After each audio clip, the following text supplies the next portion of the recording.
चलिए देखते हैं टीजीटी 2010 आज देखना देखते हैं इसमें। नमस्ते भैया, क्वेश्चन नंबर, नमस्ते भैया, क्वेश्चन नंबर, चलिए तैयारी करिए, परीक्षा क्या करना है। क्वेश्चन नंबर 26, क्वेश्चन 26 देखिए इन्होंने क्या किया है, एक रिएक्शन दिया है और उसके रेट का जो इक्वेशन है वो दिया है और K1 K2 K3 में रिलेशन पूछा है।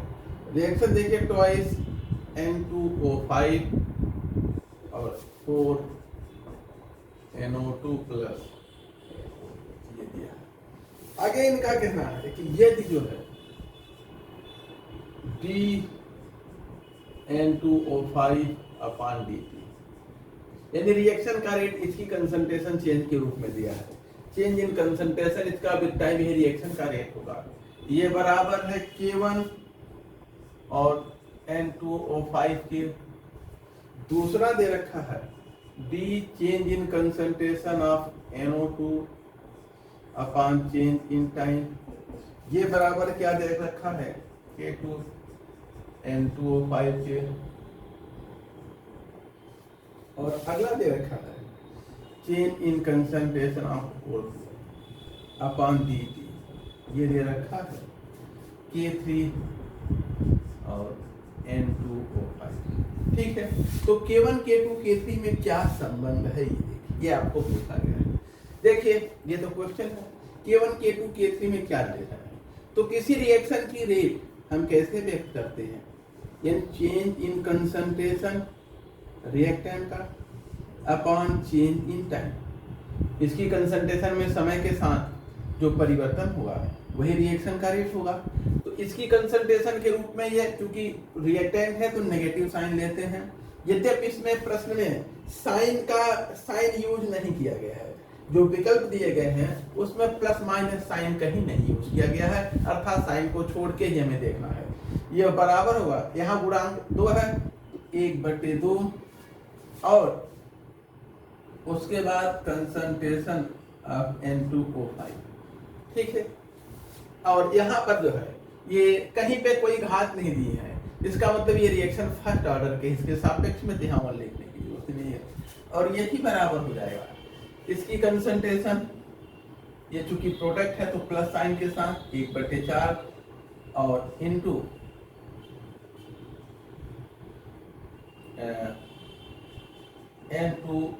NO2 और यही बराबर हो जाएगा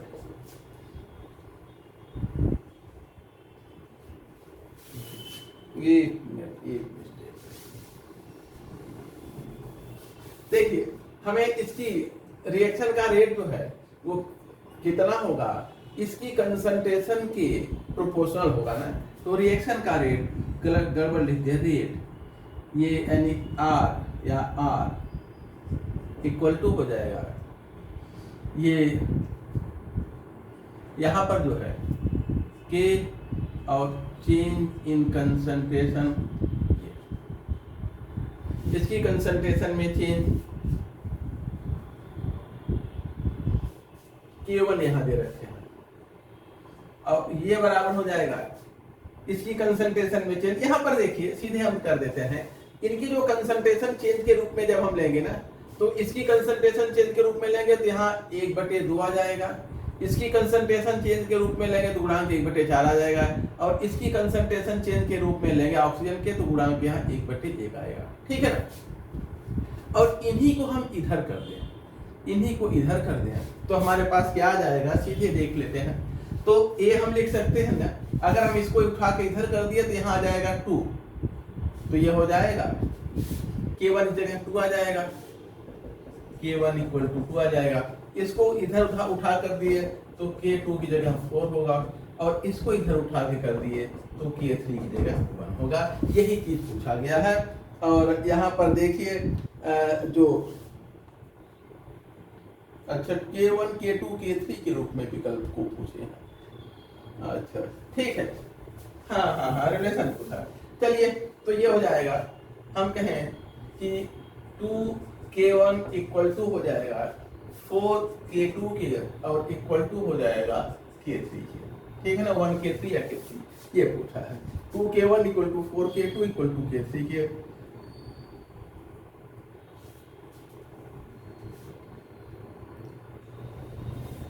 टू K1 और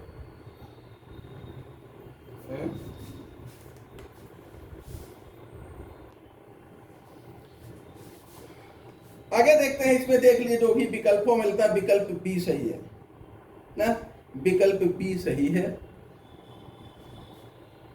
आगे हाँ चलिए आगे क्वेश्चन 20 से है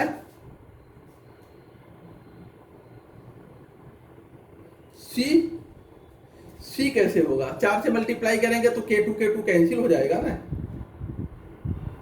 ऊपर जब 4 से मल्टीप्लाई कर दिया सर है नहीं ये सही है, ये वैल्यू इतने के बराबर है, इतने के बराबर है, इतने के बराबर है, तो तीनों एक दूसरे के बराबर कर दिया, कंपेयर कर दिया, ठीक है ना। तो अब यहां पर क्या हो गया, यहां पर हमने जो है K1 यहाँ पे K1 यहाँ पे K2 यहाँ पे K3 मल्टीप्लाई हो गया।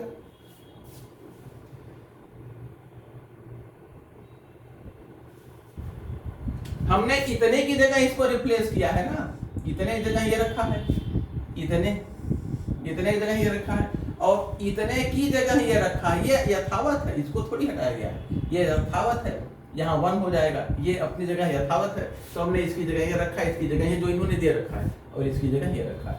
नहीं समझ पाए हैं अभी तक, फिर से एक बार बता दें।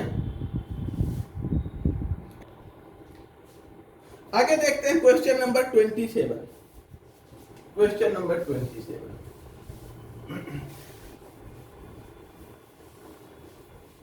क्वेश्चन नंबर 27 देखिए।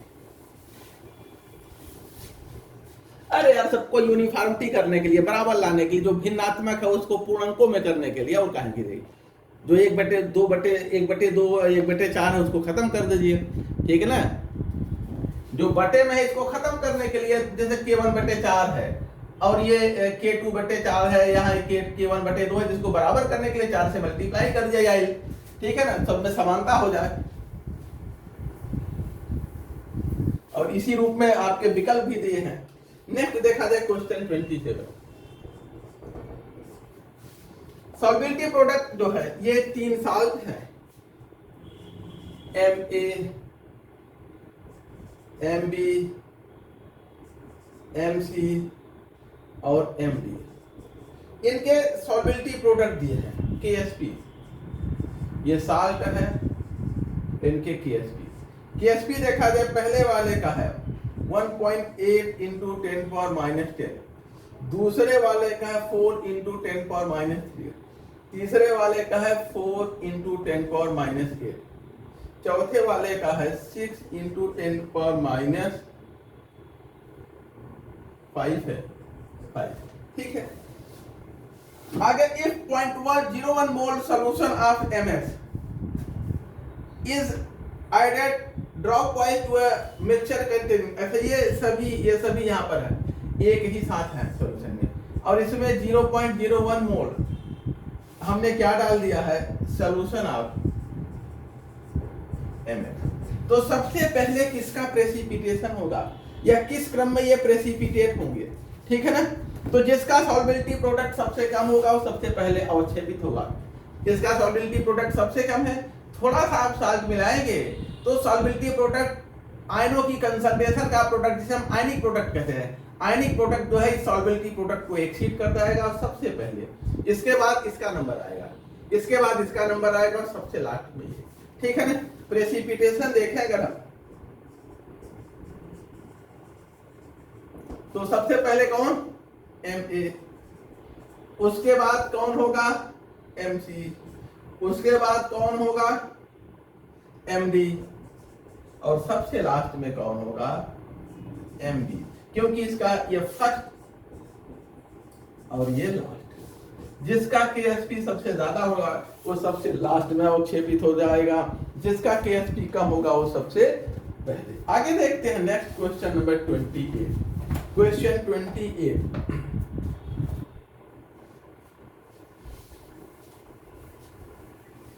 2010 65 मेरिट गई थी।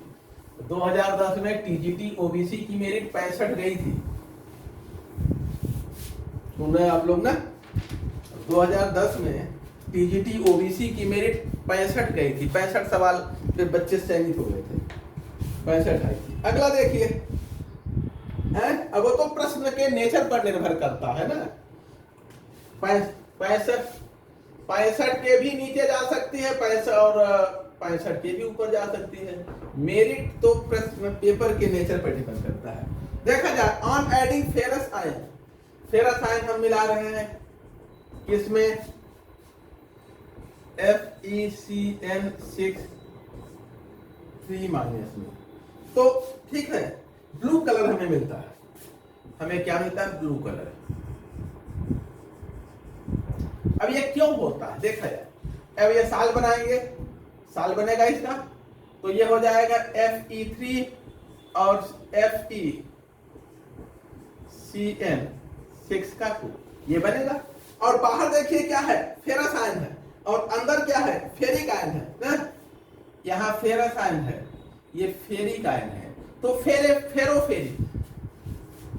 फेरोफेरिक साल, ध्यान दीजिएगा, फेरोफेरिक साल जो है ये टर्नबुल्स ब्लू होता है। और फेरो अगर होता, अगर ये बाहर होता, ठीक है ना, ये तो जब ये बाहर ये अंदर होता, फेरो साल, ये प्रशियन ब्लू होता है। प्रशियन ब्लू में फेरिक आयन बाहर होता है और अंदर भी होता है, और इसमें फेरस आयन बाहर, फेरिक आयन अंदर, ठीक है ना। तो ये ध्यान देंगे, अगर +2 बाहर है, फेरो बाहर है, तो टर्नबुल्स ब्लू कलर का होता है, ठीक है। अगला देखा जाए क्वेश्चन 29। क्वेश्चन 29 है?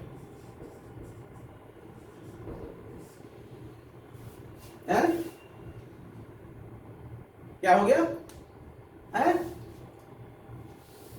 क्या हो गया है?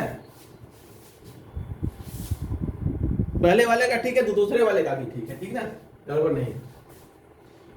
The following acid have arrange in order of decreasing acid state. ये एसिड दिए, इनके डिक्रीजिंग एसिड स्टेट के घटते क्रम में व्यवस्थित करना है। पहला है ClOH, दूसरा है Br, तीसरा है IOH, ठीक है। इसमें सबसे स्ट्रांग एसिड कौन होगा? हमने बताया था, जैसे अगर इनके हम HCl लें, HBr लें और HI लें, तो इनका इधर से इधर आते हैं तो एसिड स्ट्रेंथ बढ़ता है, एसिड स्ट्रेंथ बढ़ता है।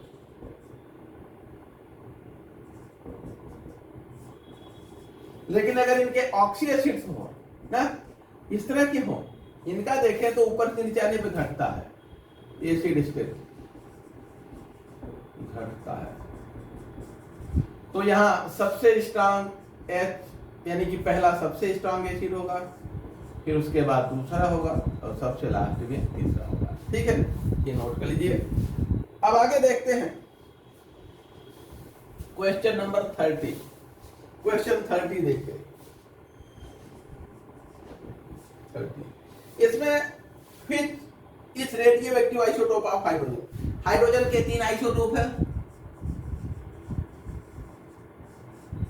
H11, H12, H13। इसको लाइट या साधारण हाइड्रोजन कहते हैं, लाइट हाइड्रोजन या साधारण हाइड्रोजन। ये हैवी हाइड्रोजन होता है, इसको हम क्या कहते हैं? प्रोटियम कहते हैं, इसको ड्यूटेरियम कहते हैं, और इसको क्या कहते हैं? ट्राइटियम। ये रेडियो एक्टिव है, रेडियो हाइड्रोजन है, या रेडियो एक्टिव कह लें, रेडियो हाइड्रोजन है शॉर्ट में, रेडियो एक्टिव को, और इसको हम ट्राइटियम कहते हैं, ठीक है। इससे बना बर्फ पानी में तैरता है, अगर आइस आप बना लिए हैं तो पानी में तैरता है, इसलिए इसको हम हल्का हाइड्रोजन कहते हैं। इससे बनी बर्फ पानी में डूब जाती है, अगर D2O है ठोस अवस्था में तो सादा पानी में डूब जाता है। और ये रेडियो एक्टिव होता है, बीटा इमीटर होता है H13, ये He23 प्लस बीटा पार्टिकल निकलता है, तो ये रेडियो आइसोटोप ही है ट्राइटियम, ठीक है ना। रेडियो आइसोटोप ट्राइटियम है, बीटा इमीटर है, बीटा पार्टिकल उत्सर्जित करके जो है हीलियम 23 में बदल जाता है। ड्यूटेरियम भारी जल किसके, पानी के। कौन बोल रहे हो बेटा, कौन बोल रहे हो, कौन बोल रहे हो, पहले ये बताओ हैं, कौन बोल रहे हो? नाम बताओ, कौन बताए? संगीता मैम मानेंगे 2-3 झापड़ ना है, बेवकूफ नहीं तो। इसके कारण जो है वॉल्यूम बढ़ जाता है आइस का। नेक्स्ट देखते हैं क्वेश्चन 34। देखा जाए क्वेश्चन 34 क्या है।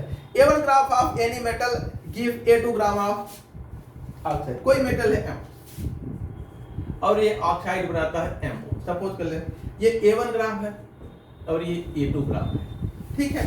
अब आगे इक्विवेलेंट वेट ऑफ मेटल पूछा गया है। इक्विवेलेंट वेट ऑफ मेटल,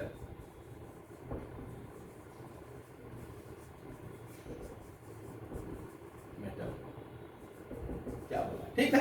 हम ये जानते हैं कि किसी धातु की वह मात्रा जो 8 ग्राम ऑक्सीजन से संयोग करती है, किसी धातु की वह मात्रा जो 8 ग्राम ऑक्सीजन से संयोजन करती है, उसका तुल्यांकी भार कहलाता है, ठीक है ना, उसका तुल्यांकी भार कहलाता है। तो देखा जाए इतना धातु था, इतना ऑक्साइड हो गया, तो इसमें ऑक्सीजन कितना है, इसमें से इसको घटा दें, वेट ऑफ ऑक्सीजन, ऑक्सीजन का वजन A2 माइनस A1 के बराबर हो गया। ऑक्साइड में से धातु का वजन घटा दिया तो ऑक्सीजन का वजन मिल गया। अब यहां पर देखा जाए इतना ग्राम ऑक्सीजन जुड़ा है इतने ग्राम धातु से, तो 8 ग्राम ऑक्सीजन कितने से जुड़ेगा, A2 minus A1 gram oxygen, ये जुड़ा है कितने से, A1 ग्राम मेटल से। तो इस प्रकार से जो है कितना ग्राम, 8 ग्राम ऑक्सीजन कितने से जुड़ेगा, A1 divided by A2 minus A1 multiplied by 8। ये जो है ग्राम, ये इक्विवेलेंट वेट है उस मेटल का। मेटल विकल्प देख लीजिए, जो होगा सही उसको सिलेक्ट कर लीजिए। A1 अपान A2 माइनस A1 इंटू 8। अब आगे आते हैं क्वेश्चन नंबर 35। क्वेश्चन नंबर 35 देखा जाए, Which of the following have identical bond order? किनमें बॉन्ड ऑर्डर एक समान होगा, ठीक है ना। बॉन्ड ऑर्डर एक समान किस में होगा आपको बताना है।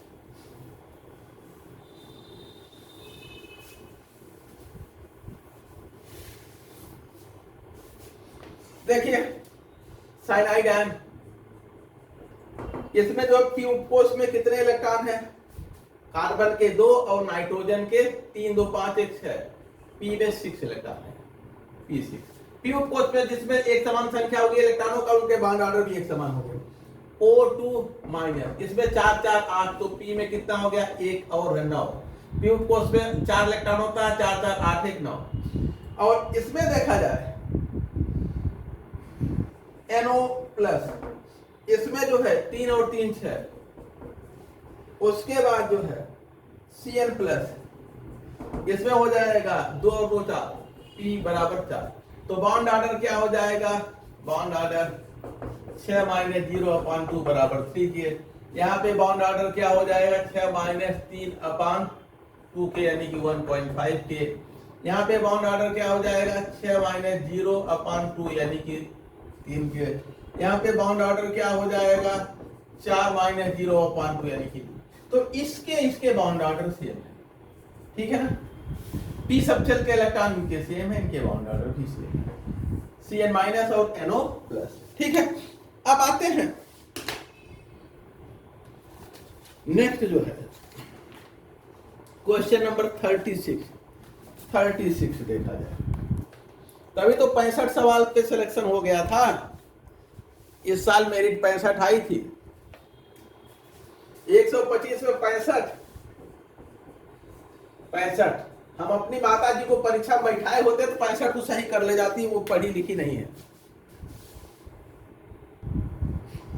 चलिए देखा जाए क्वेश्चन 36। देखा जाए इसमें एक जो है इन्होंने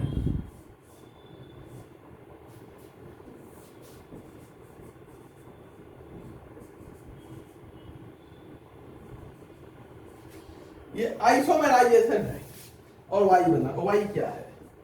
ठीक है, हमने बताया था कि जब हम एल्केन का आइसोमेराइजेशन करते हैं तो ब्रांचिंग होती है, तो बताया था ये टूट के यहां जुड़ जाएगा। ये रिएक्शन कराया भी है, ब्रांचिंग बढ़ जाती है। आप लोगों को जहां आइसोमेराइजेशन ऑफ एल्केन बताया वहां ब्रांचिंग होती है, तो ये बनेगा। जो हम आइसोमेराइजेशन एल्केन का करते हैं AlCl3 और HCl की प्रेजेंस में, तो ब्रांचेस की संख्या बढ़ जाती है। यहाँ भी एक टेम्परेचर मुझे गड़बड़ लग रहा है, टेम्परेचर कुछ और ज्यादा होगा, ठीक है ना, लेकिन कोई फर्क नहीं पड़ता, ये मिस्टेक भी हो सकता है। आइसोमेराइजेशन हाई टेम्परेचर पे करते हैं और ब्रांचेस की संख्या बढ़ती जाती है, तो ये बन गया। ये रिएक्शन भी कराया है। आगे देखते हैं क्वेश्चन। हाँ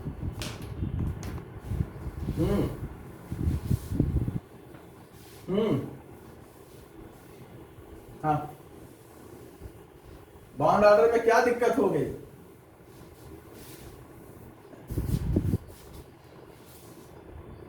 नेक्स्ट जो है अगला है क्वेश्चन 37 में देखिए, a radioactive element A on disintegration gives two element B and C. If B is helium and C is the element of atomic number 90 and mass number इतना A is, देखिए कोई element A है, ये टूट करके C और B और C देता है। इनका कहना है कि जो B है एलिमेंट B इज हीलियम का मतलब 2 4, और जो C है वो कोई आइटम है जिसका एटॉमिक नंबर 90 है और मास नंबर 234 है। तो ये आइटम A क्या है, दोनों को जोड़ दे दिए 92 और ये जो है 238, तो ये हो गया यूरेनियम 92 238। ठीक है, यूरेनियम 92 238। आगे देखा जाए क्वेश्चन नंबर 38 देखा जाए। Quantity of radioactive mineral which undergo 10 to power 6 disintegration per second. हाँ, तो 10 टू पावर देखिए अलग अलग जो हम लोग यूनिट बनाए हैं रेडियो एक्टिविटी की, इसमें देखिए अगर एक बेकरल 1 डिसइंटीग्रेशन पर सेकेंड है तो हम उसे 1 बेकरल कहते हैं। 1 डिसइंटीग्रेशन पर सेकेंड तो 1 बेकरल कहलाता है। और उसके बाद जो है इससे बड़ा क्यूरी और रदरफोर्ड है 10 to power 6 disintegration per second है, तो ये 1 रदरफोर्ड होता है, रदरफोर्ड। और उसके बाद जो है अगर 10 टू पावर 1 रदरफोर्ड होता है। हाँ,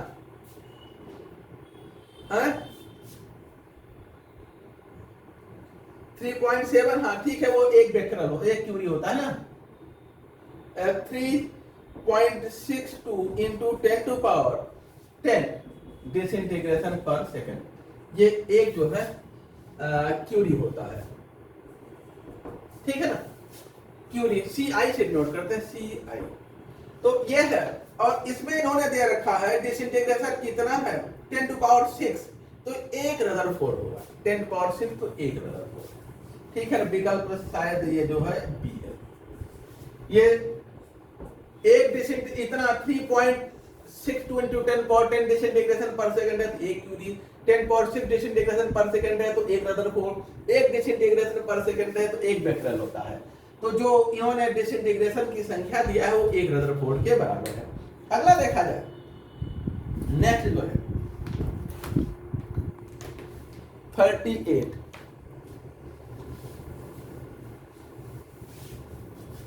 38 देखा जाए, क्वेश्चन 38 है।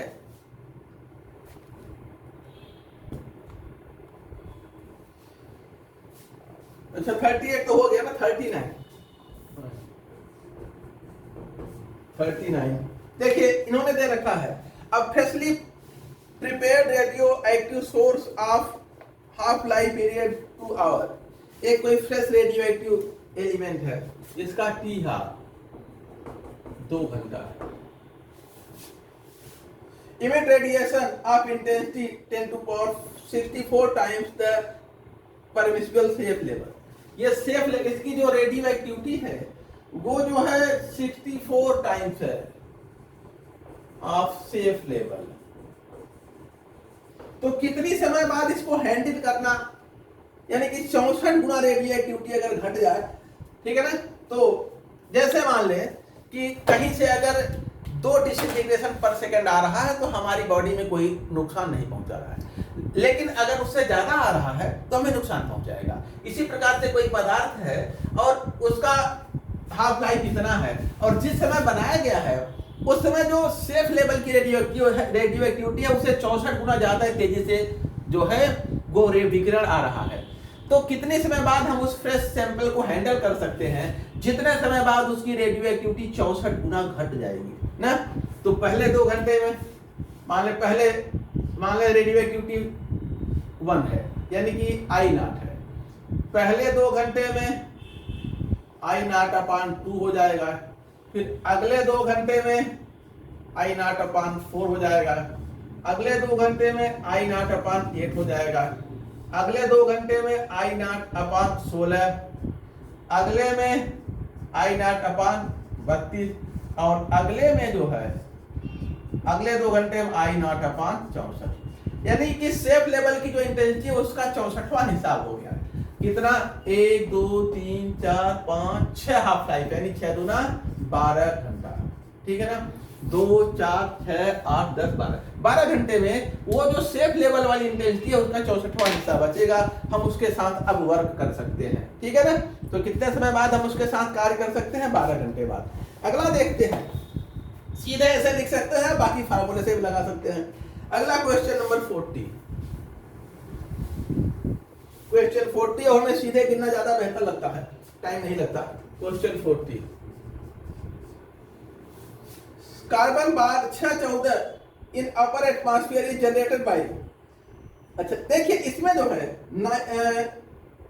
नाइट्रोजन पर कॉस्मिक रेज के गिरने से ये होता है। तो इसमें जो है देख लीजिए,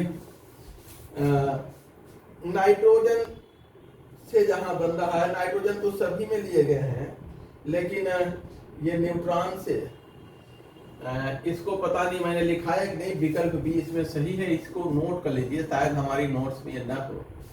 और नाइट्रोजन जो है 714 पर न्यूट्रॉन इससे इंटरैक्ट होता है, कार्बन 614 बनाता है और एक जो है प्रोटॉन निकलता है। ये अपर एटमॉस्फेयर में ऐसा होता है, ठीक है ना। ये शायद हमारे नोट्स में नहीं होगा पॉइंट, इसको जोड़ लीजिए और इसको नोट्स में भी जोड़ लीजिएगा या फिर कर लीजिएगा। आगे देखते हैं क्वेश्चन नंबर 41, क्वेश्चन 41 देखते हैं।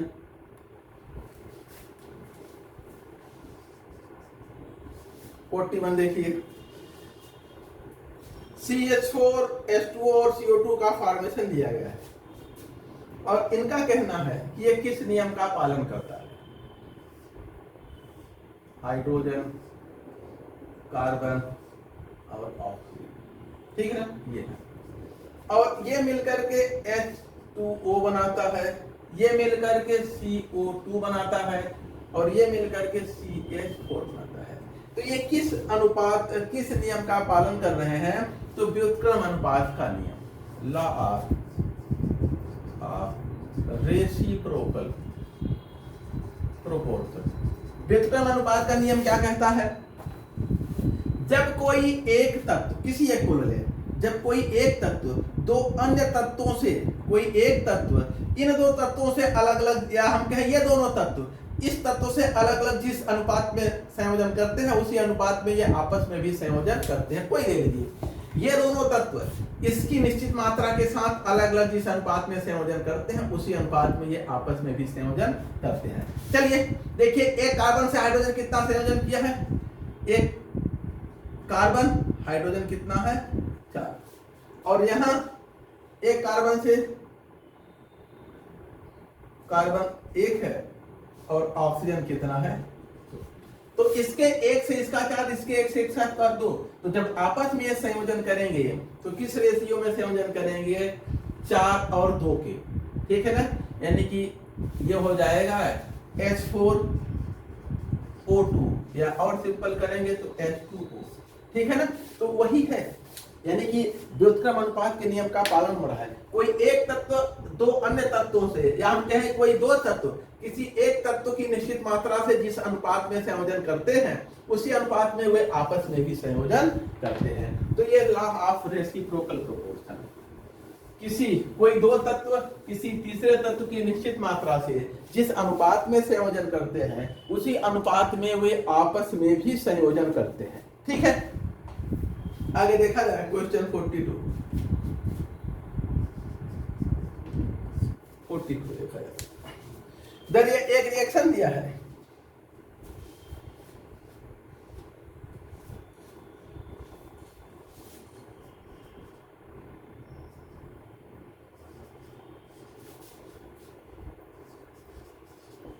ये अभिक्रिया जो है इनका कहना है किस नियम के अनुसार है, takes place according to Gay-Lussac's law, combining volume, Dalton's atomic theory, Avogadro's hypothesis, और दूसरा जो है नन ऑफ द एबव। इसमें देखिए, अगर हम देखें वैसे दिया तो नहीं है गैस, गैस यहां लिखा नहीं है, लेकिन होते सभी गैस ना। और अगर सभी अभिकारक और उत्पाद गैसीय अवस्था में है तो हम यहाँ गेल-लुसाक के गैसीय आयतन का नियम लागू कर सकते हैं। गेल-लुसाक के गैसीय आयतन का नियम क्या कहता है, जब दो गैसें परस्पर अभिक्रिया करके किसी तीसरी गैस का निर्माण करते हैं तो इनका यह संयोजन उनके आयतन के एक निश्चित अनुपात में होता है। यानी अगर इसका एक आयतन इसके एक आयतन से जुड़ेगा तो निश्चित रूप से इसका दो आयतन बनेगा। आप चाहे जो कर लीजिए, इसके एक को इसके एक से मिला करके इसका 2 से कम या 2 से ज्यादा कभी बना नहीं सकते। इनमें अनुपात हमेशा 1:2 का ही होगा। चाहे जितनी ताकत लगा लीजिए कुछ नहीं उखाड़ पाएंगे इसको। इसका 1 लीटर इसके 1 लीटर से मिलाएंगे तो ये 2 लीटर ही बनेगा, 2 से कम 2 से ज्यादा नहीं। या इसका 2 लीटर आपको प्राप्त करना है, जिनका 1 और 1 लीटर ही मिलाना पड़ेगा। आप 1 से कम लेकर के इसको 2 लीटर प्राप्त नहीं कर सकते। तो ये गेल-लुसाक के गैसीय आयतन का नियम है या स्थिर आयतन का नियम है। देख लीजिए गेल-लुसाक लॉ ऑफ कंबाइनिंग वॉल्यूम, पहला विकल्प इसमें है, ठीक है ना। अब आगे देखते हैं क्वेश्चन 43। चले क्वेश्चन 43, क्वेश्चन 43 देखा जाए। क्वेश्चन 43 क्या कहता है, क्या पूछा गया है, which out of the following is non metal oxide. तो यहां पर ध्यान देंगे, ये बेरिलियम है, मेटल है, सोडियम मेटल है, एल्यूमिनियम ये मेटल है, नाइट्रोजन अधातु है, नॉन मेटल है, और यही एक जो है नॉन मेटल ऑक्साइड है, बाकी सभी मेटल ऑक्साइड है, ठीक है ना। नाइट्रोजन अधातु है का ऑक्साइड है, बाकी सभी धातु। आर्सेनिक क्या है, आर्सेनिक मेटलॉइड है, सेमी मेटल है। Question 44, arsenic semi metal, periodic table में सब पढ़ा जाए, इसी को मेटलॉइड भी कहते, अर्धधातु या उपधातु मेटलॉइड, ठीक है। आगे देखते हैं क्वेश्चन नंबर 45। क्वेश्चन 45 देखा जाए। इनका कहना है shape of S orbital, S orbital का शेप कैसा होता है, स्फेरिकल, गोलाकार, ठीक है ना। एस ऑर्बिटल कैसा होता है, स्फेरिकल, गोलाकार। आगे जो है क्वेश्चन नंबर 46 एस ऑर्बिटल गोलाकार होता है, पी ऑर्बिटल डमरू के आकार का होता है, डी ऑर्बिटल डबल डंबल होता है, एफ ऑर्बिटल का कॉम्प्लेक्स शेप होता है, जटिल आकृति होती है। ठीक है, आगे देखते हैं increasing order of first, lowest first और उसके बाद हाईएस्ट लास्ट है। Increasing order lowest first for the value of e upon m, e upon m. देखिए सबसे पहले जो है इन्होंने दे रखा है अल्फा, अल्फा का चार्ज क्या होता है? अल्फा के लिए अगर आप देखेंगे अल्फा के ई अपॉन एम की वैल्यू देखेंगे, इसका चार्ज क्या होता है? 2 और मास जो है 4 होता है, तो 2/4 यानी कि 0.5 हो गया अल्फा के लिए। अच्छा हाँ, और उसके बाद जो है इलेक्ट्रॉन के लिए ई अपॉन एम, इसका मास तो सबसे ज्यादा है, मतलब इलेक्ट्रॉन का सबसे ज्यादा है, और न्यूट्रॉन का चार्ज 0 होता है, न्यूट्रॉन के लिए ई की वैल्यू 0 होती है, इसका 0 होगा। तो न्यूट्रॉन का चार्ज टू मास सबसे कम होगा, न्यूट्रॉन का चार्ज टू मास सबसे कम होगा, और उसके बाद किसका आएगा? उससे छोटा अल्फा, उससे बड़ा अल्फा आएगा, उससे बड़ा प्रोटॉन आएगा, और उस सबसे बड़ा इलेक्ट्रॉन आएगा, यही होगा। ठीक है ना? इसमें 2 न्यूट्रॉन होने के कारण, चूंकि अगर आप मास देखेंगे तो इलेक्ट्रॉन, इलेक्ट्रॉन से बड़ा प्रोटॉन, प्रोटॉन से बड़ा न्यूट्रॉन, न्यूट्रॉन बड़ा अल्फा। ठीक है, तो ये इसमें 2 न्यूट्रॉन होने के कारण जो है इसका ये पान एम जो है प्रोटॉन से बड़ा आ जाता है, प्रोटॉन से छोटा हो जाता है। यहाँ मास ज्यादा है ना, 2 न्यूट्रॉन भी है इसमें। ठीक है, नोट कर लीजिए। आगे देखा जाए, अगर हम इनमें सबसे कम स्टेबल की बात करें, सबसे अधिक स्टेबल कौन है तो बता पाना थोड़ा मुश्किल है, लेकिन सबसे कम स्टेबल कौन होता है? न्यूट्रॉन। ये लीस्ट स्टेबल होता है, लीस्ट स्टेबल। ये अपने आप इलेक्ट्रॉन प्रोटॉन में टूटता रहता है। क्वेश्चन 47 देखा जाए, N isotope of gallium, isotone germanium 3276।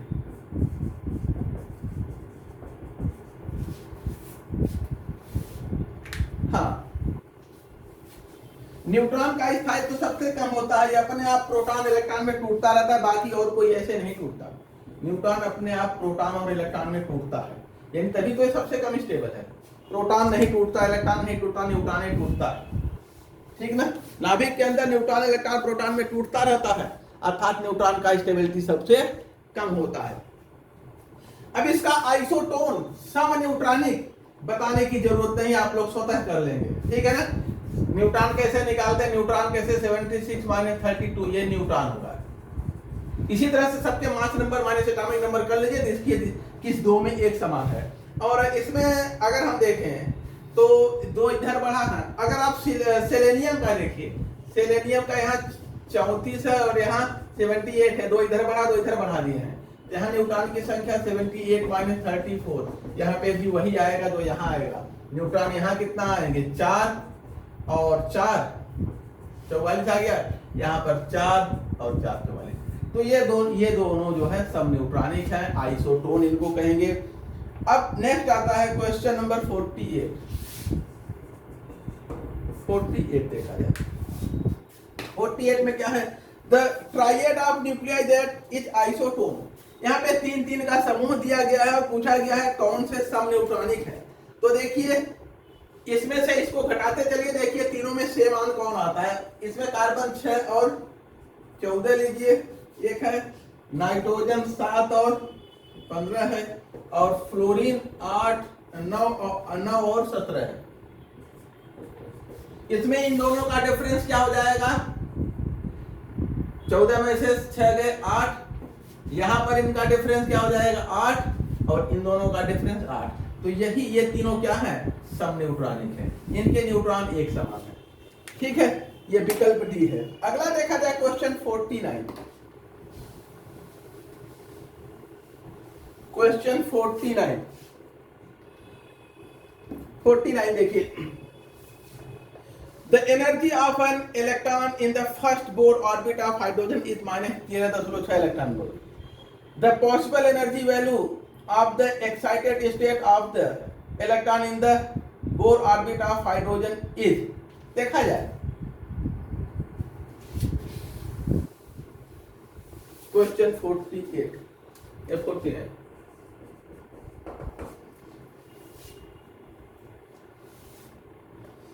Hydrogen परमाणु की ऊर्जा इतनी हाइड्रोजन की बोर कक्षा में इलेक्ट्रॉनों के लिए उत्तेजित अवस्था की थी। ये हाइड्रोजन का न्यूक्लियस, ये फर्स्ट ऑर्बिट है और इसमें इलेक्ट्रॉन है। इसकी एनर्जी कितनी होती है? Minus 13.6 electron volt. एन की वैल्यू यहाँ 1 है। अब जब ये एक्साइट होगा तो अगले में जाएगा, फर्स्ट एक्साइटेड स्टेट यहाँ होगा, यहाँ एन की वैल्यू क्या है? 2। तो एनर्जी कितनी हो जाएगी? 13.6 को आप किससे डिवाइड कर देंगे? माइनस 13.6 अपान एन स्क्वायर यानी 4 से, ठीक है ना। तो एनर्जी कितनी आ जाएगी? माइनस 3.4। तो ये आ जाएगा माइनस 3.4 इलेक्ट्रॉन वोल्ट, ठीक है ये एनर्जी। अगर थर्ड की बात होता है, थर्ड एक्साइटेड स्टेट की, तो आप इसको 3 से डिवाइड कर दिए, माइनस 13.6 डिवाइडेड बाई 9, अब 1 पॉइंट समथिंग आ जाएगा, ठीक है। तो इन्होंने फर्स्ट एक्साइटेड की पूछी है, एक्साइटेड स्टेट की। अगला जो एक्साइटेड स्टेट है तो यही होगा। नेक्स्ट देखते हैं अगला क्वेश्चन नंबर 50।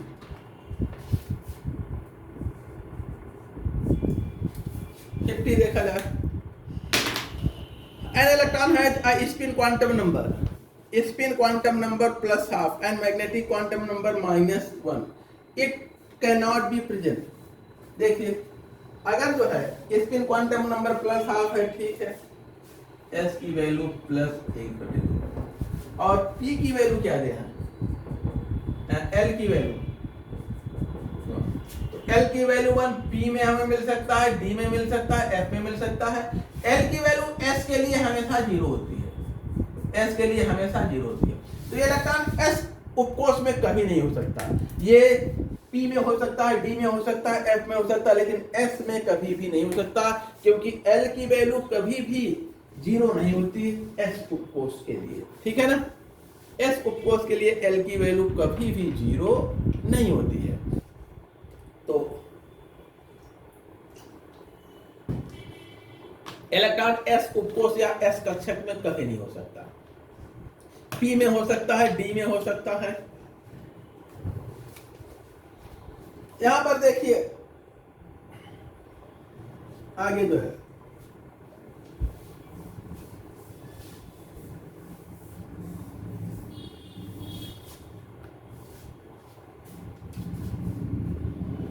वैसे तो उन्होंने डी और विकल्प दिया है पीडीएफ, लेकिन ये उचित विकल्प नहीं है। उचित विकल्प अच्छा है मैग्नेटिक क्वांटम, ठीक है। मैग्नेटिक क्वांटम नंबर एम की वैल्यू दे रखा है, ठीक है। एम पी के लिए हो सकता है, डी के लिए हो सकता है, एफ के लिए। एस के लिए कभी एम की वैल्यू ये 0 होती है एस के लिए, ठीक है ना, कभी भी बनी होता है, ठीक है। आगे देखा जाए, नेक्स्ट जो है क्वेश्चन नंबर 51 क्या दिया है? इसमें से which of the following will not travel in the with the speed of light? तो देखिए जो इलेक्ट्रोमैग्नेटिक वेव है, इलेक्ट्रोमैग्नेटिक वेव लाइट की स्पीड से चलते हैं, बाकी अनलाइट की स्पीड से नहीं चलते। एक्स रेज, उसके बाद जो है गामा रेज, और एक्स रेज और गामा रेज ये जो है इलेक्ट्रोमैग्नेटिक है, और ये लाइट की वेलोसिटी से चलते हैं। इनकी सी 3 × 10⁸ मीटर पर सेकंड। और जो डी ब्रॉगली वेव है, ये मैटर वेव है। मैटर वेव जिस वेग से वो पार्टिकल चल रहा होगा, उसी वेग से, जिस वेग से जिस कण के साथ ये जुड़ी है, उसी कण के वेग के साथ डी ब्रॉगली वेव चलती हैं। ये कभी प्रकाश के वेग को धारण नहीं कर सकती है। अगला जो है क्वेश्चन 52 देखा जाए। Radium is a radioactive substance. It dissolves in dilute sulfuric acid and forms a compound radium sulfate. The compound is no longer radioactive, half as radioactive as radium. हाँ, तो देखा जाए किसी भी कंपाउंड का केमिकल कंपोजिशन उसकी radio activity को प्रभावित नहीं करता। Radio activity deep seated nucleus की प्रॉपर्टी होती है। रेडियो एक्टिविटी किससे जुड़ी होती है? नाभिक से। और रासायनिक आबंधन बाह्य कोश के इलेक्ट्रॉनों से जुड़ा होता है। तो रासायनिक आबंधन करने से केवल बाह्य कोश के इलेक्ट्रॉन प्रभावित होते हैं, नाभिक प्रभावित नहीं होता, अर्थात रेडियो एक्टिविटी प्रभावित नहीं होती। रेडियम उतना ही रेडियो एक्टिव होगा जितना कि रेडियम सल्फेट, ठीक है ना। रेडियम सल्फेट और रेडियम दोनों की रेडियो एक्टिविटी समान होगी, रेडियो एक्टिविटी पर कोई प्रभाव नहीं पड़ेगा। तो इसमें देखिए गड़बड़ दे रखे हैं हमारे में तो विकल्प, और इसमें जो है सी सही है। C as radioactive as radium, as radio active,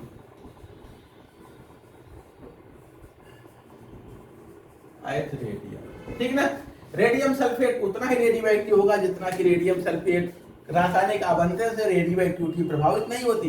इसमें ये जो चीज गाइड से हम करा रहे हैं इसमें दे रखे हैं कि रेडियो एक्टिविटी खत्म हो जाएगी, लेकिन ऐसा नहीं है। आगे क्वेश्चन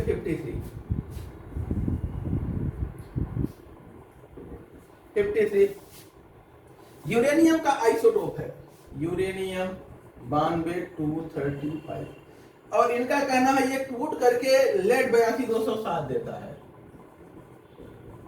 ये देता है, ठीक है ना। The group of particle emitted to this process, कितने अल्फा कितने बीटा निकलेंगे, खूब कराया है इस प्रकार का सवाल, कितने अल्फा कितने बीटा निकलेंगे। देखिए मास नंबर का अंतर देख लीजिए, मास नंबर में अंतर कितने का है, तो 235 207, तो यहाँ 15 में से 7 गए 8 ना, और 2 28, 4 से भाग कर दीजिए तो 4 7 28, तो अल्फा हमें कितने मिल गए, 7। अब इसमें कितने की कमी आ जाएगी, एक अल्फा पार्टिकल निकलता है तो 2 की कमी आ जाएगी, तो यहाँ 92 में से 14 घटा दीजिए तो कितना आ जाएगा, 78, 78 आ जाएगा, 14 घटाएंगे तो ये आ गया 78। अब 78 को 82 में करना है तो कितने आ जाएगा, 4 ना, 4 जोड़ेंगे तो 4 जो है ये बीटा हो गया। तो अल्फा कितने हो गए 7, बीटा कितने हो गए 4, इसको खूब बताया है, खूब कराया है, ये भी सवाल आ गया। अब आगे देखते हैं नेक्स्ट जो है, फार्मूला उतना सब एग्जाम में भूल जाता है यार, हम बहुत फार्मूला याद किए, एग्जाम में कोई कुछ काम नहीं करता, बस सीधे आप जैसे सीधे सीधे याद रखिए, फार्मूला वहां काम नहीं आता, एग्जाम में कोई फार्मूला नहीं ध्यान आता इस तरह का।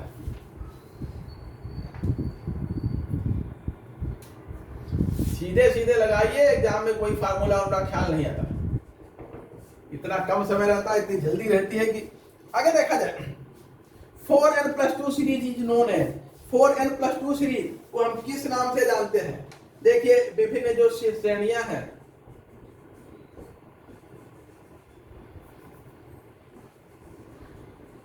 देखिए 4n सीरीज को हम थोरियम कहते हैं, थोरियम सीरीज है। उसके बाद 4n+1 नेपच्यूनियम है, सब लिखाया है नेपच्यूनियम, 4n+2 यूरेनियम,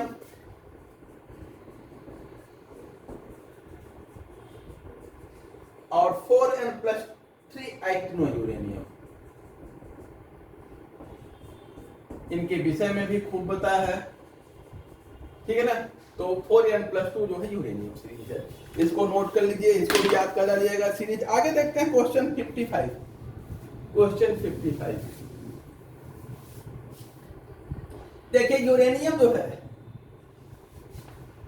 यूरेनियम के मास नंबर को अगर आप 4 से डिवाइड करेंगे तो 2 शेष आएगा, ठीक है ना। तो देखा जाए आगे जो है क्वेश्चन 55, 54 हो गया, 55 ये 54 था, 55 देखते हैं।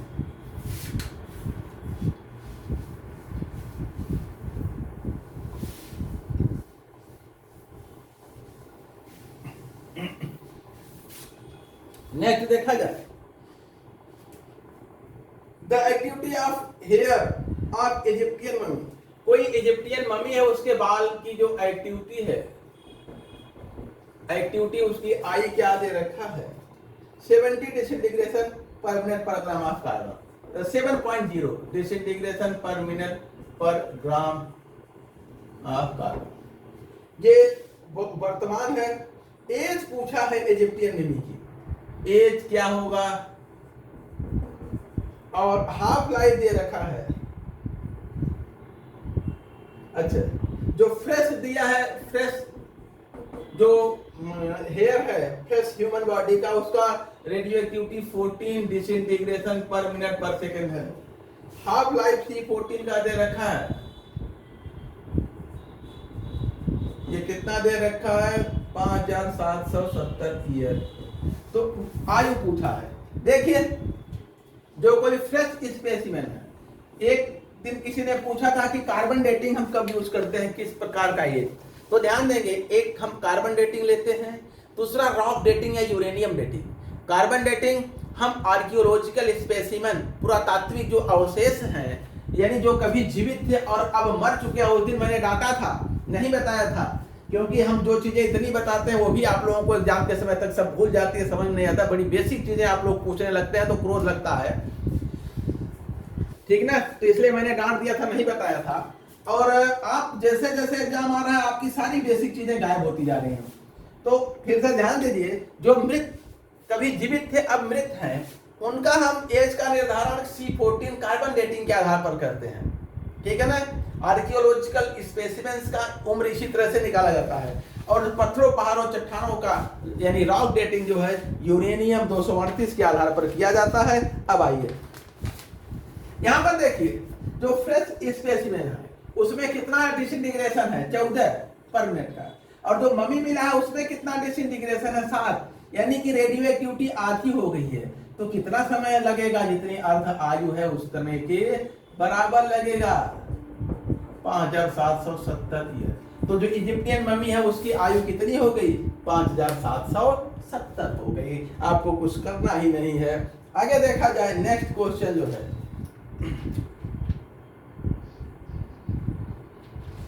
अरे यार, जब आप फ्रेश कोई सैंपल फ्रेश है ना, अभी ताजा है, तो उसकी रेडियो एक्टिविटी कितनी है, I0, ये 14 है। और कई वर्षों बाद इसकी रेडियो एक्टिविटी I जो है, जो बची है वो 7 है। तो रेडियो एक्टिविटी कितनी हो गई, आधी। इसका मतलब कि आधा पदार्थ टूट गया है। तो जब आधी रह गई तो कितना समय लगा होगा, अर्धायु के बराबर लगा होगा। अर्धायु दिया है इनका 5770 वर्ष, यही तो है।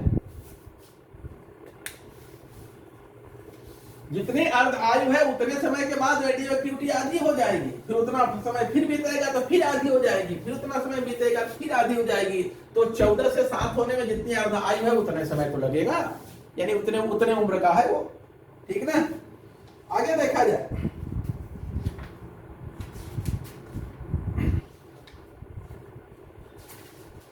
क्वेश्चन 68।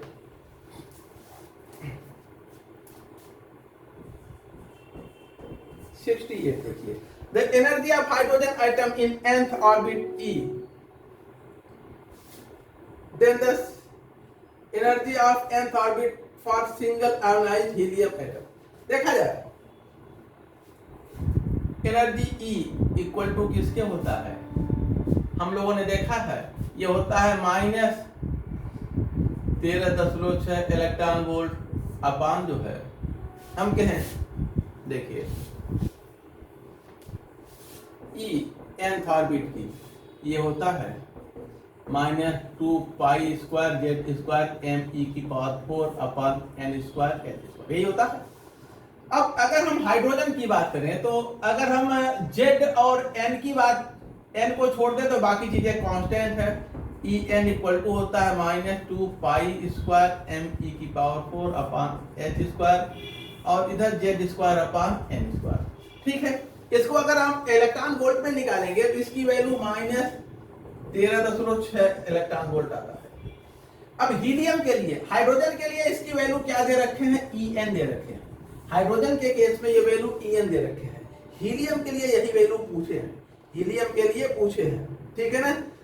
अब हीलियम के लिए जब आप आएंगे तो क्या हो जाएगा, En हीलियम के लिए ये En तो अपनी जगह रहेगा, En अपनी जगह है, और Z की जगह क्या लिखेंगे, हीलियम का Z 2 होता है तो 4 और n की वैल्यू पहले ऑर्बिट के लिए ली है, n यहाँ पे भी वही होगा, तो ये हो जाएगा 4n।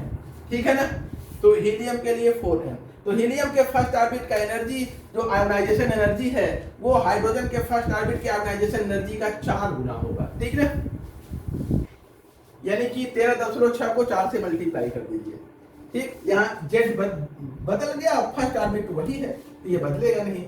हाइड्रोजन हीलियम के लिए 4 हो गया, क्योंकि हीलियम के लिए जेड की वैल्यू 2 होती है, हाइड्रोजन के लिए 1 होती है। ठीक है ना। आगे देखते हैं अब क्वेश्चन नंबर जो है 69। अब इसमें देख लीजिए 4nc वाला हमारे में जो विकल्प दिया है वो सी, 4en यानी कि विकल्प सी, en का इसको 4 से गुणा कर दिया 4en। आप में विकल्प नहीं दिया है क्या? क्वेश्चन 69 देखा जाए, ये रिएक्शन दिया है,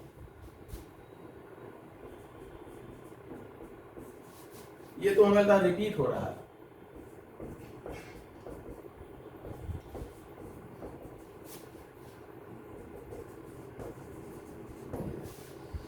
ये रिप्रेजेंट करता है कि इसको फ्यूजन को, ये रिपीट हो रहा है, फ्यूजन संलयन है। 4 नाभिक मिलकर एक नाभिक बना दिए तो ये संलयन रिपीट हो रहा है। ये क्वेश्चन कल भी हम लोगों ने देखा था। अगला देखा जाए क्वेश्चन 70 देखिए क्या है। How much energy will approximately be release if all the atoms of 1 kg deuterium could undergo fusion. देखिए ड्यूटेरियम के जब 4 फ्यूज होते हैं, 4 ड्यूटेरियम ही दिया है ना, ड्यूटेरियम के जब 2 एटम फ्यूज होते हैं तो हमें ड्यूटेरियम के 2 फ्यूज होंगे। अगर देखिए D12 प्लस D12 2 फ्यूज होते हैं तो हीलियम 24 मिलता है। यहाँ एनर्जी कितनी मिलती है ये कुछ दिए नहीं है। अच्छा,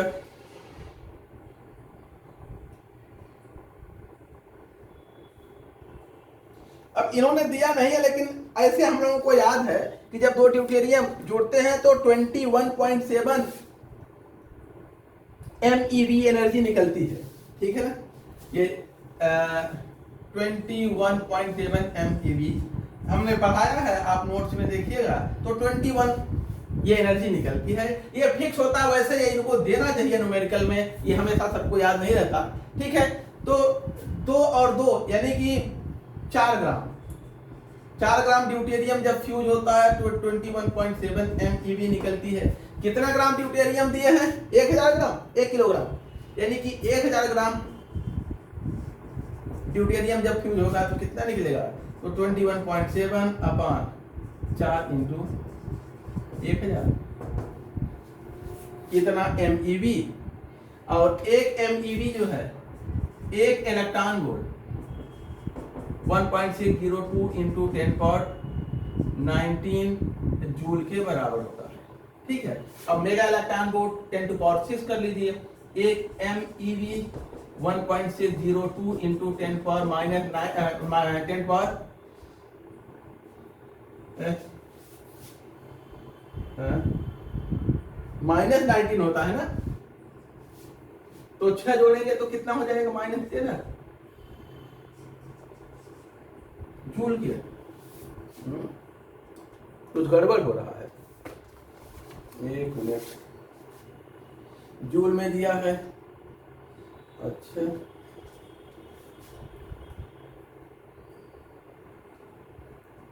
अच्छा यहाँ एक मिस्टेक है, एक मिस्टेक हो रहा है।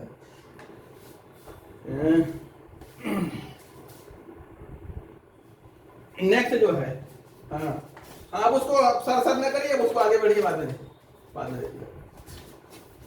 अगर आपको आ रहा है तो अपना लगा के बैठिएगा, हम उसको बाद में बताएंगे। क्वेश्चन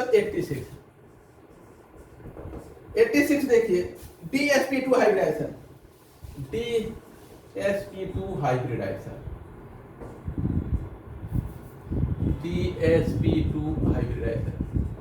ये किसमें है? देखा जाए PCl5, इसमें sp3d होता है, NiCO4 CN4,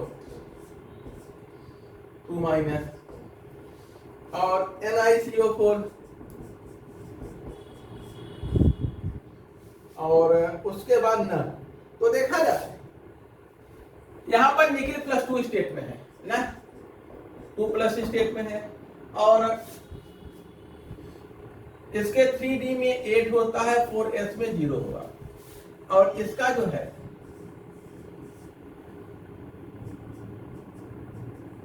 ये है एक्साइटेड, यानी ये स्ट्रॉन्ग फील्ड लिगेंड है, एक ये अंदर आ जाएगा, तो यहां आ गया, तो इसका एक ये खाली हो जाएगा, तो अंदर का D और DS और एक S, और बाकी जो है, माइक बंद करिए आप लोग, तो ये हो जाएगा DSP। ठीक है, इसमें चूंकि S भरा है तो यहां आ जाएगा sp3 होगा। इसमें देखिए क्या होगा, निकिल में 3D8 और 4s2 है, और इसमें क्या होगा, तो ये दोनों यहां आ जाएंगे, तो ये क्या हो जाएगा, 1 2 3 4 5 6 7 8, और अब बचा कौन, ये 4s का बचा और 3p बचा, तो ये जो है sp3 हाइब्रिडाइजेशन बचे करेंगे। ठीक है ना, तो यही विकल्प सही होगा। अगला देखा जाए, नेक्स्ट जो है, टाइम हो गया, अरे अभी कहा, अभी तो 9 नहीं बजा। चलिए आगे देखते हैं, अगला क्वेश्चन 87। अरे खींचे रहे जल्दी, 10-5 मिनट ज्यादा कर देंगे तो खत्म हो जाएगा। 87, rock sample of moon contains equal amount of uranium, इतना हाफ लाइफ इतना है, तो छठा देखिए एक नमूना है, उसमें यूरेनियम चंद्रमा का टुकड़ा है, उसमें यूरेनियम 92,238 और लेड 82,260, ये दोनों बराबर मात्रा में है, तो उसकी अर्ध आय देखिए, मान लीजिए 100 एटम था, सपोज कर लें, तो इधर से 50 टूट के इधर चला गया, और यहां बचा कितना, 50। ठीक है ना, इधर 50 बचा है, तो जब इसकी प्रारंभिक का आधा इधर गया, तो जितना इधर बना है उतना इधर बचेगा, दोनों बराबर बराबर होंगे, तो समय कितना हो गया, हाफ लाइफ के बराबर। जो रॉक डेटिंग है वो इस सिद्धांत पर आधारित है कि सारा का सारा लेड यूरेनियम 206 से यूरेनियम 238 से बना है, तो इसका एक एटम टूटता है, इसका एक एटम बनता है, इसका 50 एटम टूटा, तो इसका 50 एटम टूटा, तो इसका 50 बना, तो जब 50 टूट गया तो बचा कितना, 50, यानी आधा इधर बचा आधा इधर बना, अर्थात हाफ लाइफ के बराबर समय बीता है। तो इसकी उम्र कितनी होगी, हाफ लाइफ देख लीजिए, इसका दिया हुआ है 4.5 into 10⁹ ईयर, यही इसका सही उत्तर होगा। 4 विकल्प भी सही है। अगला देखा जाए क्वेश्चन 88, जितना प्रारंभ में था उसका आधा यहाँ बचा आधा यहाँ चला गया, इसका मतलब अर्ध आयु के बराबर समय बीता है। क्वेश्चन 88 देखिए, which of the following consist greatest number of nitrogen atom, nitrogen atom की संख्या सबसे अधिक कितनी है, 22.4 लीटर नाइट्रोजन STP, यानी कि 22.4 लीटर नाइट्रोजन STP, नाइट्रोजन परमाणुओं की संख्या पूछा है ना, नाइट्रोजन एटम, तो इसमें 22.4 लीटर में 1 मोल होता है, 1 मोल N2, या हमके 2 मोल N होगा। उसके बाद अगला है 50 ml 200 मोल, 50 ml 2 मोलर, अच्छा विकल्प भी हमें लगता है यही सही है। बाकी में देखिए 50 ml कितना, 2 मोलर NH3, ठीक है, मोलरिटी 2 है, और ये सारी 500 ml। अगर ये 1 लीटर होता तो मोलरिटी 2 है, जिसमें 2 मोल होता, और ये 500 ml ही है 2 मोलरिटी का, तो 1 मोल 2 मोलरिटी का है, और 500 मिलीलीटर ही है, तो 1 मोल नाइट्रोजन 1 मोल अमोनिया होगा, अर्थात 1 मोल नाइट्रोजन, क्योंकि अमोनिया के एक मॉलिक्यूल में एक ही नाइट्रोजन एटम होता है। 100 मोल NH4Cl, सी दिया है, 100 मोल NH4Cl, इसमें जो है 1 मोल जो है 100 मोल NH4Cl, तो इसमें जो है 100 मोल जो है नाइट्रोजन होगा, 100 मोल 100 नहीं है। अच्छा, हमारे में कुछ गड़बड़ लगा है, कोई बात नहीं, हमारे में गड़बड़ लगता है छपा है, तो अगर इतना है तो 1 मोल नाइट्रोजन, ठीक है ना, ये 1 मोल हो गया। हमारे में कुछ मिस्टेक है, कोई बात नहीं। अब यहां पर 6.02 इंटू 10 पावर 23 मॉलिक्यूल NO2, तो इसमें जो है 1 मोल नाइट्रोजन होगा, ठीक है ना, और 2 मोल ऑक्सीजन, तो हाईएस्ट यही है। अगला आते हैं क्वेश्चन 89। क्वेश्चन 89 में देखा जाए, एक रिएक्शन दिया है, इसको देख लीजिए। बहुत आप लोगों के बीच से बहुत ये पूछा जाता था सवाल, ये बहुत सवाल पूछते थे बच्चे इसमें।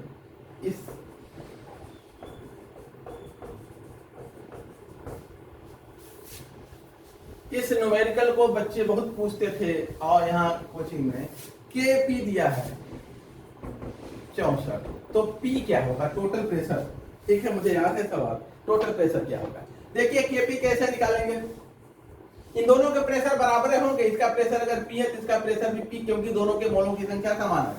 तो Kp दे रखा है 64, और ये होगा इसका प्रेशर इंटू इसका प्रेशर, ये तो सॉलिड है, S है, इसके प्रेशर से कोई मतलब नहीं है, तो प्रेशर अमोनिया का इंटू प्रेशर H2S का, यानी कि P स्क्वायर के, तो P क्या हो गया, P स्क्वायर बराबर 64, यानी P इक्वल टू 8 हो गया, 8 एटमॉस्फेयर। टोटल प्रेशर कैसे निकालेंगे, दोनों के प्रेशर को जोड़ दीजिए, P प्लस P, और ये P 8 आया है, तो 8 प्लस 8 यानी कि 16 एटमॉस्फेयर। ये सवाल बहुत पूछते थे आप लोग क्लास में, 16 एटमॉस्फेयर, ठीक है।